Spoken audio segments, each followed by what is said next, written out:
y'all, welcome to Daniel Tosh's cooking show. Woo. Today what we're doing is taking the leftovers. We got some charred lobster tail, and we're gonna feed my father-in-law. I hope it smells good. Really bad. That's way too big. Try it. It's not too big. I just made it for you. What do you think? It was good. It was good? That was lobster. Tosh Show. Tosh Show. Tosh Show for show. Welcome to Tosh Show. There. I said it. Happy to be here. Just got back from the road with Eddie Gossling. Couple road dogs. Couple road dogs. We're in the Midwest doing what Midwest comics do. What's that? Kill. Yeah, murdering. No, we're in the Midwest. It was nice. Just making good people have a good time. I want to thank everyone for coming to the shows. But before we get into it, let's delve into some of our fan mail. Right. Fan mail! So I don't think Daniel realizes that video games are the highest grossing form of entertainment in the world. Ooh. That's sadly common with people who don't play games. They just think nerds sitting in their mom's basement. Or they think it's just for kids. Meanwhile, the industry as a whole makes more money than the entirety of the movie and television streaming industries. It's massive with millions upon millions of regular, normal people who play games. Okay, well, you're wrong, but I'm glad you felt compelled to write all that in the comment section. Beefy. Cool people don't play video games. It's the way it's always been. It's the way it always will be. It's true. What, are you going to rewrite the world? You can't change it. All right, I'll bite. How much to sponsor the show? How much to have Eddie do it in his dragon voice? Oh, you're talking about Schnauzigis? Uh-oh. To get Schnauzigis on this show, I can't even. Well, that's true. I can't imagine it cost more than, $50,000. I think Schnauzigis is here. Hey, everybody. There it is. Look at that. What am I pitching today? I'm sing. usually a catcher, if you know what I mean. We're going to have to sing. All right. We got to sing that away. Oh, you better sing it. We'll edit the singing out. I can't edit nothing out. Schnauzigis is, what's the next one? Sorry your dad is deady, Eddie. Oh, that's right in my wheelhouse. It's a combination of stupid and funny. Sorry.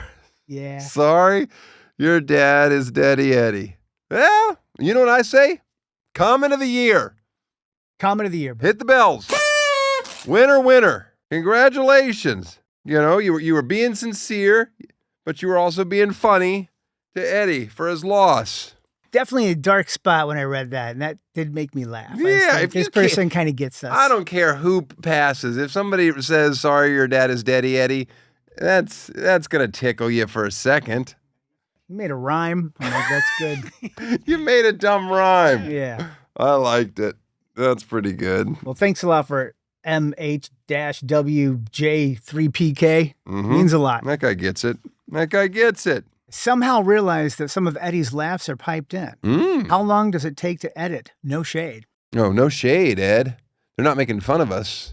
They just don't want you to see. That wasn't a real laugh. I'm looking at Eddie right now. I'm right here. He sits right here. There's zero chance that we've ever edited Eddie laughing. We got 3 microphones on this show. We got 3 cameras. None of them are pointed at Eddie, but we do record his laugh when it happens. When is the last time you had to pull off the road at a construction site to use their porta-john? I've already told my worst porta potty story on the show, which was when I left my daughter outside of it. I jumped a fence at night in Charleston, South Carolina, a city that I find repulsive, and used a porta potty. I think that was the most recent as well. When my house was being built, I had a porta potty in the front of my house, and I found that many women in my neighborhood that go for walks just walk onto construction sites and use the porta potty. Seems crazy. And I said, Sergio, is that normal? He goes, yep. Wow. On construction sites all the time, like walkers will just be like, yeah, we get to use it too. That's gross. I went to your show in Minneapolis last Friday night with a good friend. Meanwhile, my pregnant wife was home having contractions. We live about an hour away, and after the show, wasn't about to walk out of this masterpiece early. I drove home and got her to the hospital. The baby's heart rate was dropping so fast, and she went in for an emergency C-section. We had a little girl at 1:53 in the morning. Ah, look at that. I should have saved the comment of the year for this guy, but that ship has sailed. So you don't get it. But this guy, what a fan. I mean, a horrible husband. Probably going to be a bad dad, but what a fan. Yeah. To whom it may concern, Eddie's Apple Watch almost blinded me at a show this weekend. If it doesn't clear up soon, I may pursue legal action. I thoroughly enjoyed the Milwaukee show. Loved every minute of it. I'm going to side with this person. I don't think you should wear an Apple Watch on stage. Do you shut off notifications? Yeah, because one time you told me you could see it, so I was like, Oh, it's lighting up? It's a You're little getting theater text? mode there, so I put that on, but it still does catch the spotlight and hit the people in the front row sometimes. Yeah, you don't need it. It serves no purpose. I've got a clock for you on stage. True. You can be away from your family for a few minutes. But I take it off and I have such a bad suntan thing happening. Maybe I'll put a bracelet on. You just never take a watch off, huh? You just wear a watch all the time. You know what you do, Ed? Okay. Okay, here's what you do. You do what my grandpa did. Grandpa Tosh. Okay. He always wore his watch with the watch on the inside. Makes sense. And because he always was like, well, it's easier to tell time when I can see it this way. But you only do that just for when you're on stage. You turn it in. Right. Then we cover up your tan line. You still have your watch so that your wife, Lord knows if Megan can't get a hold of you, heads are going to roll. Say what? I'm doing it. I like this little just spin it around. I mean, I don't know if you have to loosen it a notch or if you wear it loose enough that you can spin it. Well, just it's Velcro, so it's easy. You have a Velcro watch? There it is. All right. Well, you know what? Let's give people a real breakdown of the tour. Yeah. Enjoy. Tosh Show. We're going to talk about the tour today on the show. What tour? The World Tour. Oh, JT in the house. Now, it wasn't a world tour that I was on. I just went to the Midwest. I flew there with my kids and my wife and Eddie and Pete. And then when we landed, my in-laws flew in. And then we met our bus driver, and he was wearing a big cross. And you want your bus driver to be super religious. Mm-hmm. Yeah. When you're falling asleep on the highway at 70 miles an hour, you want to know that up front, that guy knows that, well, not everything's in his control. So we were in Kansas City for night one of the tour, and I was a little nervous for the first show, but it went fine. I did like an hour and a half. Did you enjoy Kansas City's show? I did, yeah. I thought they were nice, and we had Q39 barbecue afterwards. I wonder if people agree that that's one of the top barbecue spots in KC. It was good. Yeah. I thought it was great. They were out of sausage, I remember. Hey, I don't know if you're on Gold Belly, but send me some sausage because I wanted sausage, and then after the show, Pete makes me order before I go on stage. Then when I get off stage, the food is there. But so many times, he's like, hey, they didn't have blank. So instead, you're getting elk. Yeah. Desserts are always the worst. I'll be like, oh, I'll take a cheesecake. And he's like, oh, I got you tiramisu. I'm like, why don't you go fuck yourself? Tiramisu and cheesecake are not in the same family. Oh, okay, what'd you want? I wanted a brownie. Oh, okay, what'd you end up getting me? I got you a cheese tart. It's just always, it's weird. Anyway, I did say the R word on stage right at the beginning of the show, and I probably shouldn't have, but in context, I'll let the audience here be the judge. I don't like to do material, but I congratulated Kansas City on winning the NBA championship. And then, made reference to you can't convince me Oklahoma City and Kansas City are different places. And if you do, I'll punch you in the face. And then I know what you're saying is you shouldn't punch a, and then I said the R word. I'm like, but that's what you're calling yourself, so it's not, you get it. I think I'm in the clear. I probably shouldn't have said it. My fault. Well, they said it in your head. In my head, they said the word. Yep. So, but anyway, we stayed the night in Kansas City. Did I like my hotel? Yeah, we did. They had a great. You know what I liked about my hotel? Hold on. Yeah. Let me just give some props. This is almost going to sound like a free plug. This Crossroads Hotel had a restaurant in it, and the hotel was quirky, kind of funky, industrial. I didn't have a good view out my room, that's for sure. I was looking into a parking garage. That was disappointing. But where you made up for it was your restaurant. They made pizza. Their pizzas were delicious, but they had a salad there that and I don't get excited about salads ever, but this is just kind of a pre-pizza salad. It was unbelievable. Yeah, you loved it. I'm calling it one of my top 3 favorite salads. And I know if I get the ingredients, I'm not going to get the ratios right. What was the salad I got? That was a charred cucumber salad. It was a charred cucumber salad, I believe. Tell me exactly how to make it, Crossroads, so I can try to duplicate it at home. That salad was delicious. Okay, anyway. So sorry for saying the R word. Q39, you forgot your sausages. It was my first show. Probably went long because the first night I'm just trying to figure out, okay, what material am I doing? And then the next day, we were going to Omaha. We had to leave Kansas City early because we wanted to get to Omaha by noon to go to the College World Series. Right. Because the College World Series of baseball is a bucket list item for my father-in-law. And I just keep looking at him every time. He's like, Daniel, it's my bucket list. I'm like, okay, well, I'm glad everything on your bucket list is obtainable, in a 2-week period. I worry about his bucket list. First of all, nothing on it is out of reach. And I feel like we're going to be wrapped up with it, any day now. Now, the theater that we were performing at, we just asked, hey, do you guys have any tickets to the baseball game? And they said yes. I'm not against paying for tickets, but they had tickets. And they go, well, we have a box, a suite. But it's just, you don't get the whole suite. It's a partial. There's another group in there that uses it, and then you guys can go. And they've got food and TVs, and you got some seating outside of your window, and you get to watch. I'm like, oh, cool. We'll do it. And bring the father-in-law there. Well, we go there. The other party is already there. And these people couldn't have been more confused at our arrival. Like, who are you? And I don't do well in those situations. I'm just like, yeah, we're here. We have tickets. You're in my seat. Because you still actually had assigned seating. But she was like, oh, these are ours. And I'm like, yeah, well, we got these. She's like, well, what group are you with? I'm like, I'm not with a group. And I show her the phone. Right. We're in the right place. And then she's like, okay, we welcome you.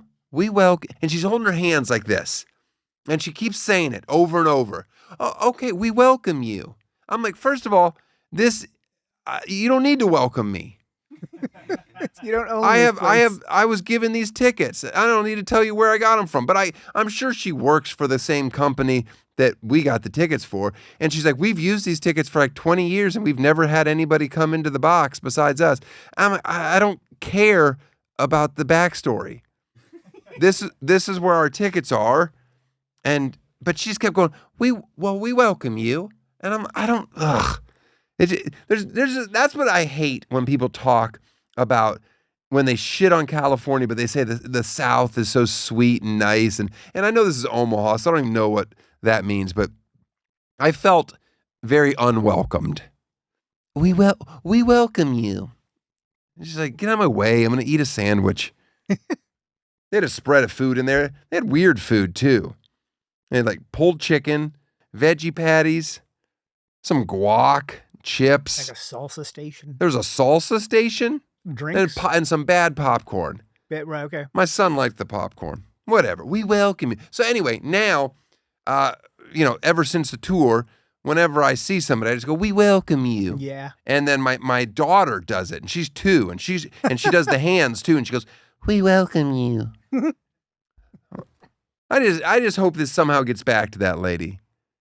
That I was the one in your suite, and your group was very unwelcoming, even though you said 40 times, we welcome you. And the game was dumb. I stayed maybe an inning and a half. I watched the first inning. Coastal Carolina put up 6 runs. I went and bought a couple hats for my in-laws. I'm like, here you guys go, little souvenirs. And then I took both my children, jumped in an Uber, and left. And the people they're like, you can't come back in if you leave now. And I'm like, yeah, I don't care. I'm out of here. Good. No, I took both the kids. I told my wife, stay, enjoy the game with the welcoming people. And I just brought the kids back to the hotel. We get in the pool. We order virgin pina coladas. And the bartender didn't even want to charge me. She's like, you don't need to pay. I'm like, but I can't tip you if you don't charge me. Because it's, I got to put on the room. She's like, okay. I'm like, well, charge me. And then I go put 50% on for you. Look at that. Look at you, man. Yeah, I was being welcoming. I was going to say. And we didn't even spend the night in Omaha. Right. Just did the show.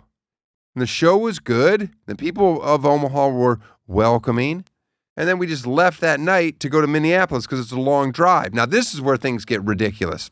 We drive all night long to Minneapolis till about 3 a.m. And I stay in the bus asleep downtown Minneapolis on the side of the road next to the theater. Just me in the bus with 2 children. Everybody else gets out and goes into the hotel.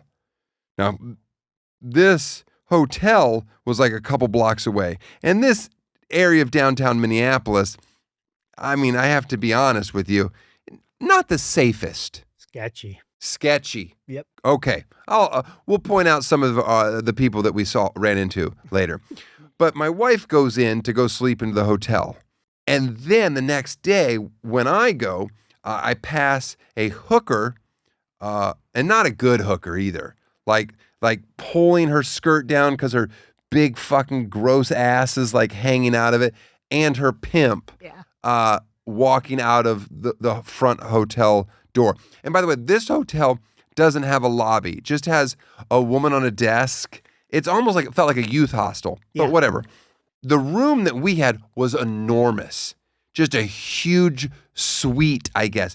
But my wife was terrified. She went in there in the middle of the night, couldn't find the bed. I walk in with the kids, and I go, okay, we're leaving. And we just left and went to the Four Seasons. Now, why didn't I go to the Four Seasons in the first place? Well, that's because they said they were full a few months before, but apparently rooms had opened up, and we just went down the street. And now we're at the Four. I took my in-laws out. I said, Eddie, you're staying at this crack hotel. Pete, you're staying at this crack hotel. Bus driver, you're staying at the crack hotel. In-laws, you're with me. Kids, you're with me. Wife, you do what you want. I had already unpacked. Eddie didn't want to move because he was unpacked.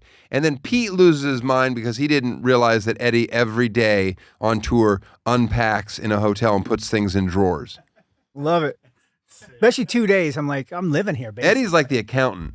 Yeah. Just got everything all organized. So and day one, my family went to the Mall of America, and I'm like, they're like, do you want to come? Do you want us? And I'm like, what? I've been to Minneapolis 300 times. The Mall of America is possibly the worst place you could ever go. Like, I'll go to the airport first. The airport's nicer, but no. So they went there and it was miserable, but I guess my son had fun. Yeah. My daughter slept in a stroller, that type of stuff. Nickelodeon, go on a few roller coasters or whatever they have in the middle.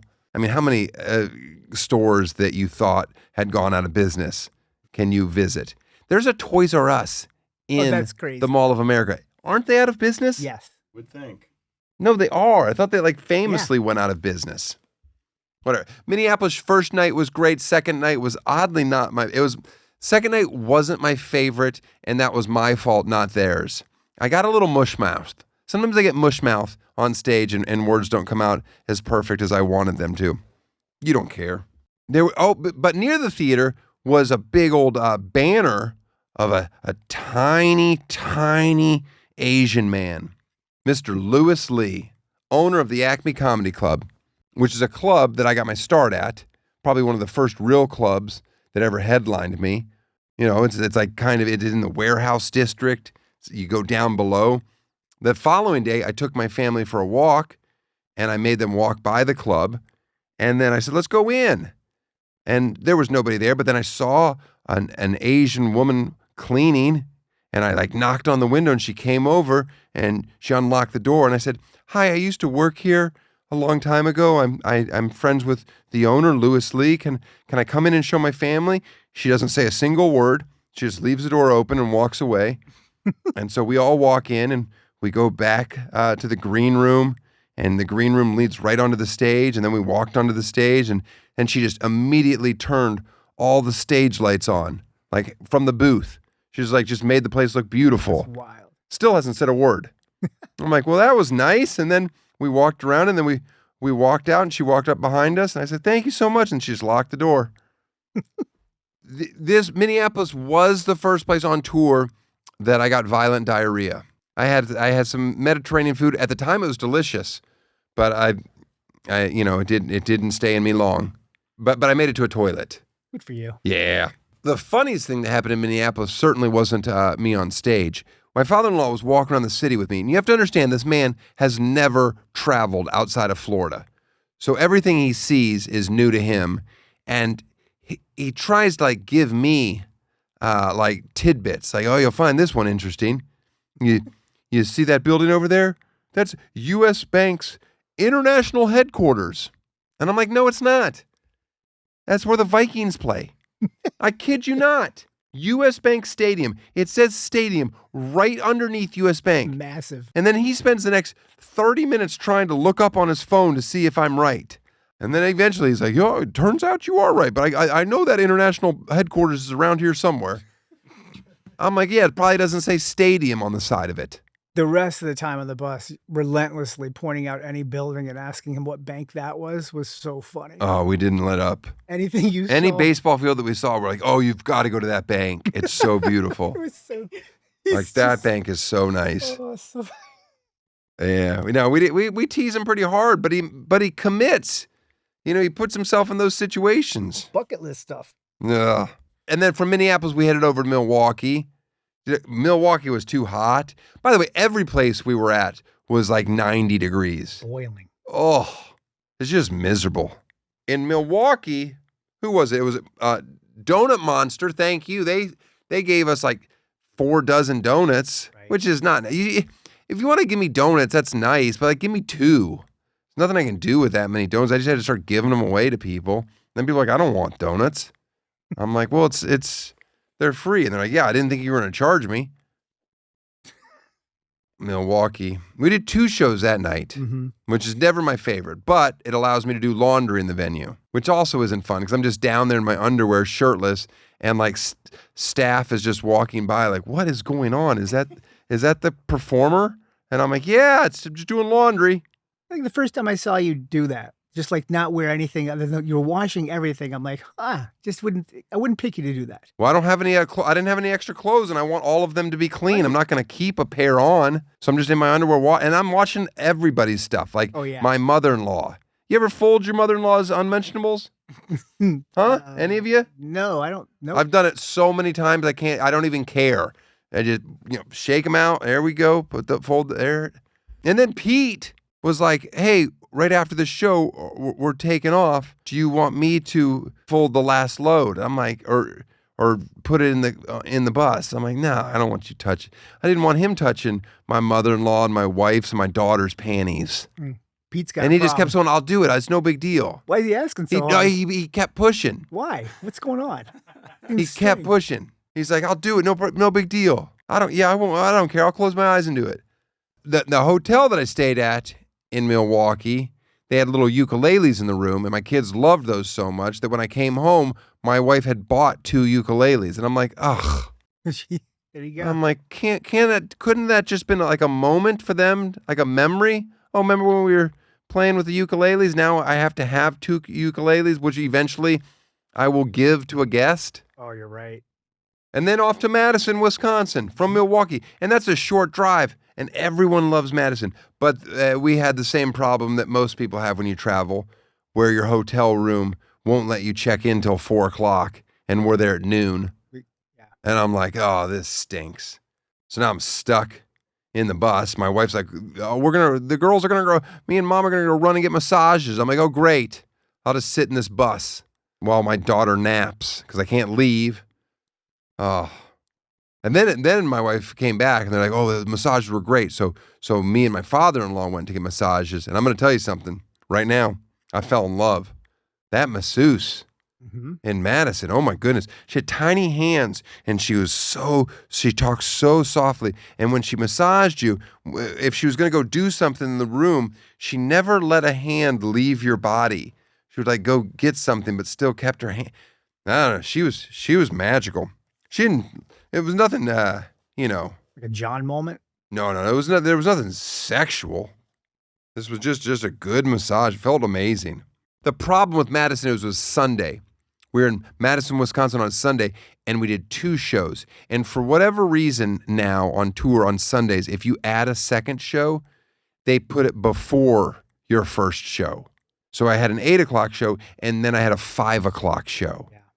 And I don't care how liberal your town is, when you say the things that I say, and it's still sunny outside, you feel kind of dirty. So I found that 5 o'clock show a bit awkward. Did you like it? They were tight. It was early. It's just so early. They were tight. You can't help it. If you're at a show at 5 o'clock, your body just knows that this is inappropriate behavior. What are we doing here? Yeah. Then we've got 2 days off. We got a Monday and Tuesday. I used to work Mondays and Tuesdays, but the reality is you leave a lot of money on the table. When you perform on a Monday or Tuesday, your ticket sales just naturally fall off. I mean, unless you're just, at the peak of your popularity. But that ship is, those days are long gone. So I need to wait till a Wednesday to start performing. So what am I going to do on my 2 days off? I head up to Belgium, Wisconsin. Ever even heard of it? Nope. None of us had plans, really. Pete is like, I'm going to go visit some family in Chicago. Eddie's like, I got some friends of the family at a lake house. I'm going to go up there and go fishing. Did you catch anything? Caught one big pike. A pike? Yeah. I thought you caught walleye. No, a kid caught a walleye the night before. I got a pike. A lot of teeth on a pike. You're not going to eat a pike. I threw it back. Yeah. Got rid of it. Did you eat that walleye? Nope. Everyone went back with them. Nobody wants to clean them. I get it. Huh. You're not really fishing. You're just torturing animals. We're fishing. We're just not eating. No, fishing's eating. Well, We stayed in Belgium, Wisconsin, on the lake, on Lake Michigan, and my son and I went into Lake Michigan, and tons of dead little bait fish everywhere. Is that normal? What is that? Why are there thousands and thousands of dead fish on the water? Anyway, we went in the water. It was frigid. I mean, one of those where cold shock is going to hit you and you're going to die. I got panicked. I told myself, we got to get out. I can't do this any longer. I'm not a cold plunger. But we stayed at this house, and it was cute. It's kind of a ghost town. Went over to Port Washington, had some ice cream, little Airstream. And they did it right because they gave kids ice cream in a cone this big, and then they just put like a spoonful on top of it. And I'm like, genius. Nobody needs more ice cream than that for a child. Went to a breakfast place at P.J. Piper's Pancake House in Cedarburg. I'm sure people love it. My daughter was being so that was tough. I mean, she was just out of control. But I didn't love it. The town there seemed quaint. I was just in these quaint little lake towns. It was nice enough, but I was over it. I was like, okay, I always say, oh, we could live here. This is beautiful. And then after like 24 hours, I'm like, get me out of here. All right. Well, anyway, so 2 days in this little lake town, and I was over it. Like, let's get back to work. We got to do our final big shows in Chicago at the Chicago Theater, a beautiful theater. Oh my goodness. Oh man, my father-in-law was impressed. If I ever actually told him how much we got paid to do shows, he would lose his mind. Anyway, we go to Chicago. We get dropped off at the hotel, and what happens immediately? Pete and the bus driver drive to the venue. And then the bus driver, who Pete had been just the whole time singing his praises, like, this guy, I'm a fan of this driver, which is weird because Pete's Jewish and this guy's got a huge crucifix on his chest. It's like staying away, Pete. Stay right. away. It seems like they would be at odds, but He's like, no, he's good. He's to himself. He's on time. He drives a little slow, but I'd rather slow than somebody where you're getting thrown around when you're in the back. Well, anyway, the two of them leave the hotel and they're driving to the venue and they go under a bridge and just shave the top of the bus off. All the AC units, all the satellite TV, just shave just a couple $100,000 off the top of the bus. This bus is easy $1.5 million or over. I forgot what band owns it. What's the name? It's a country band, right? Little Big Town's bus. That's the bus I rented. But man, I could stare up through the AC and look at the sky after their little bridge. It got wedged under the bridge. They had to get police to let them back out of the road downtown Chicago. Yeah. Well, I bailed out on foot. I just went to sound check. Yeah. Pete goes, hey, but I got to go to a sound check. So he just jumped out and then got in a pedicab, which is also, I can't imagine that was the right option, but it was hot and Pete wanted to make a man pedal him to a venue. He had an e-bike. What? It was an e-bike. It was an e-bike. Okay. All right. I guess for some reason that's a little better. You're fine. I couldn't use the bus anymore because it was just 90 degrees in there. Oh, so hot. But thankfully, it was the final shows. Right. And the first show went great. Chicago crowd, amazing. Second show, second night, a little tight. That's how I like to end a tour, with a show that's just like a little tight. Hannibal Buress came out to that show. That was great of him. Chicago legend. Yep. Just funny as always. As soon as I see him, I start laughing. He said he's opened his own comedy club in New York. Right, in Brooklyn. Good for him. I've never been that ambitious. In Chicago during the day, had to come up with an activity. So I'm like, Children's Museum. Chicago's got one of the greatest children's museum. Let's go over there. On the way there, we're all about to have heat stroke because we're walking along Lake Michigan. And then thankfully they have those, not a water fountain, but like a splash pad. Kids could play in the water. You can smell that they put some chlorine in it. It's spraying everywhere. My kids are loving it. They're going through it. It's the best part of the tour, I would think. And then they're soaked. I'm like, take off your clothes and just run around in your underwear. And I'm trying to dry their clothes out in the sun. And then my son comes over to me and he's like, hey, Dad, I got to poop. And I'm like, okay, bud, we're in a bad spot right now because you're in your underwear and there's no bathrooms around here. Your clothes are soaking wet. I'm like, we got to just hide. And I basically just make him climb over this park bench and we're by this piece of machinery. And I'm like, just squat down here. And he's like, but I can see people. I'm like, they're not looking at you. I'm just trying to block for them. And he just drops like a 15-incher. I'm like, good God. It was terrifying. Big old Chicago dog. Yeah. I put a pickle next to it. But I'm like, hey, what are you going to do? I had no option. I mean, I'm sure I did, but that's what he did. He just pooped in Chicago. That's what you do in Chicago. Right. If you can poop outside, you do. It was nice. And he got right back into the fountain, cleaned himself up. Stood over a jet. He loved it. He loved that fountain. What did I eat in Chicago? You know I ate deep dish. Right. What do we got? Gino's East. Yep. And by the way, we had it 2 nights in a row. Right. Woo! Deep dish 2 nights in a row. And then I had, they also have a deep dish brownie. You ever heard of such a thing? It's a brownie that's no different than every other fucking brownie. Whatever. They get me because they called it deep dish brownie. Right. So I was like, what? I'll find. It was in a. Well, it was in have it the first night. It was right? in the shape of a circle. Good enough. We all survived. Flew home the next day, and here we are in the studio. Best tour ever? Absolutely not. But it was enjoyable. Favorite show? Milwaukee for me. What about you? I didn't have one. You got a tie? No, Didn't have one. I didn't have a best show. Maybe I did. I don't remember it though. I remember you coming off saying that you really liked the Omaha crowd. Omaha? Yeah. Maybe it was Omaha. I don't know. I'm glad it's behind me. Well, we just keep going forward. We don't look back. Did you have a worst show? Worst show, first show, Madison. I felt like it was too early. I had a three-way tie for worst show, and I'll just leave it at that. I don't want the people in the cities to feel like, oh, I was at that show, I thought it was good, Right. and I don't want them to know that in my heart, it was garbage. Well, I can't wait to go on our next tour, Eddie, and hopefully they get that roof fixed on the bus. Mm-hmm. See you next week. Tosh Show.